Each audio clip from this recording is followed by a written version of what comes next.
অবশেষে পৌঁছে গেলাম মূল গুহায়। এটাই হচ্ছে বাথ কেভসের মূল গুহা। কত সুন্দর দেখুন।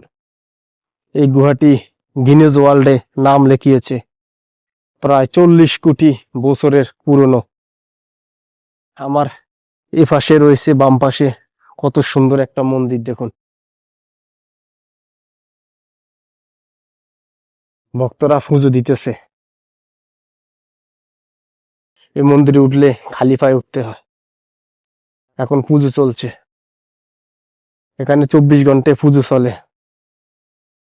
এই যে একজন বিদেশি লোক দেখার জন্য এসেছে। এই সাইডে রয়েছে মূর্তি। এটা হচ্ছে বাথ কেভসের মূল গুহা। এই যে এখানে একজন কি বলে গুরুজি।